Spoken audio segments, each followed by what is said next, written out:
Number 36, David Hart.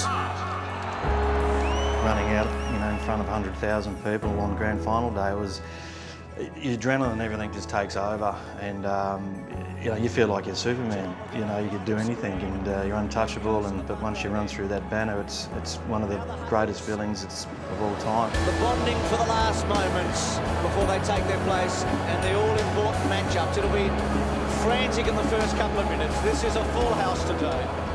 It's a bit of a blur, but you're that focused of what you have to do. And I was playing on the lurker, Lee Tudor, I should say, and he was quite a nippy little player and very clever around the goals and all that. And look, I was just having focus on him and trying to cut him out with his possessions and obviously not score a goal and all that. But it was just, the noise was deafening. It was just, sometimes it was hard to hear your teammate, at times. But like I said, your adrenaline, you don't feel spent, you don't feel that tired, you're just ready to go, and it was just unbelievable.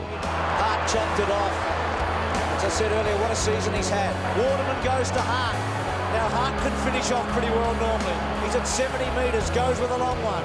Hart to bring it back in. Resurrected his career, was injured and missed out in 1992.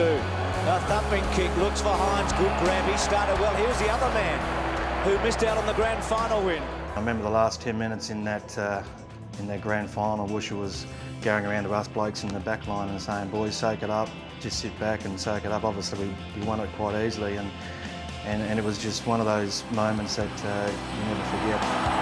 The Eagles are premiers for the second time in 3 seasons.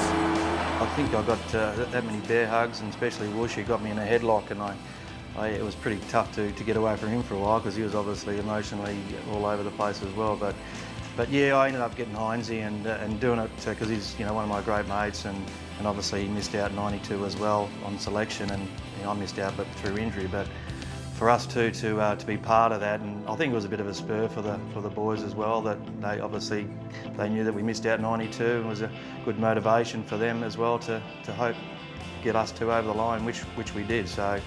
No, that was fantastic. Yeah, that was the hard luck story of '92, and I was one of the reasons that David Hart probably didn't play in 1992. Myself, Michael Brennan, and Guy McKenna. None of us played in the second semi versus Geelong, where they won by 85 points, and yet we're all inclusions for the grand final, and obviously that meant that people had to miss out. So, I was more rapt than anybody.